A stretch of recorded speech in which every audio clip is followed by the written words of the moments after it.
Three Muslim women dressed in black attacked and stabbed a woman in London yesterday while reportedly chanting about Allah and the Quran. But notice which part the BBC left out in this interview with eyewitness Carrie Stevens. Three young girls in their 20s, Asian, were following her and they attacked her from behind, dragged her to the floor and then kicked her, punched her, and then one of them got a knife out and slashed her arm. Watch it again. There's clearly a jump in the video where they've cut something out. Attacked her from behind, dragged her to the floor, attacked her from behind, dragged her to the floor and then attacked her from behind, dragged her to the floor. Here's the same woman in a different interview. She was walking to work quite casually because it was a lovely bright day from the station, and that three girls were behind her.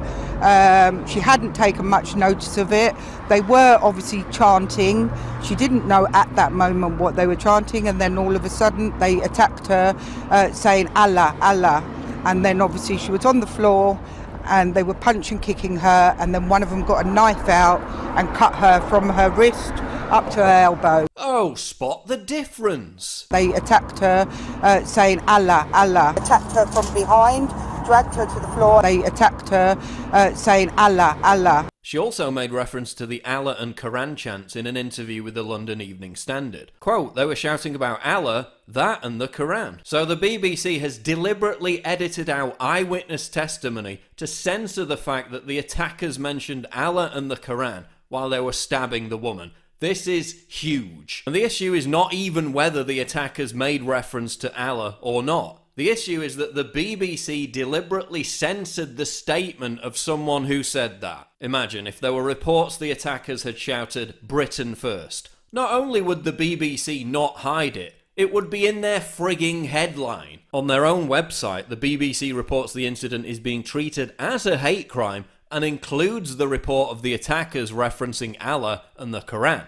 So why did they edit it out of their interview with the eyewitness? And if it's being treated as a hate crime, that means the Allah statements must have been made. So why is the BBC hiding them? When confronted on this, the BBC's Daniel Sandford sarcastically snapped, "We actually check stories before we publish," before later claiming the police advised against using the Allah quote. Well, one, the BBC website is reporting it, so they must have checked before publishing, and two, if the police are saying it's a hate crime, then the Allah statements must have been made. This isn't about the Allah quote being dubious. Again, whether it was said or not isn't the issue.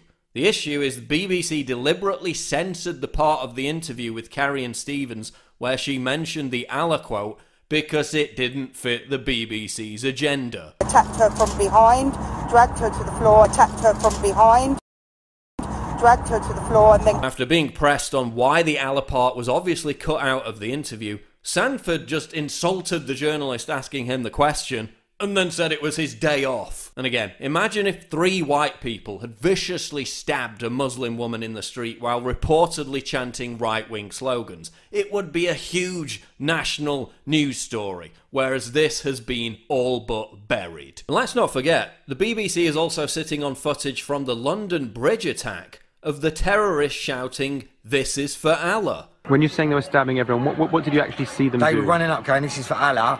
When they first see him, they went, "This is for Allah," and they run up, they stabbed this girl. Why haven't they released that? Just a few days ago, CNN was caught staging a Muslim anti-terror protest, and their denial was pathetic. Imagine if Tommy Robinson held an anti-Sharia protest. Would the police allow Tommy and other protesters through a cordon?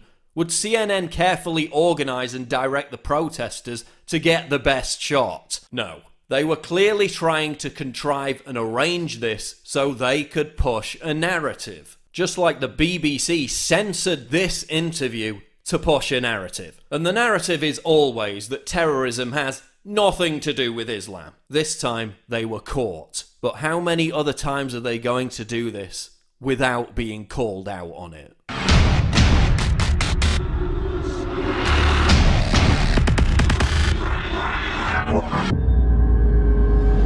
What could be more triggering to libtards than my face and this slogan? Get your new premium quality "Conservatism is the new counterculture" t-shirt right now at InfoWarsStore.com and let the butthurt commence.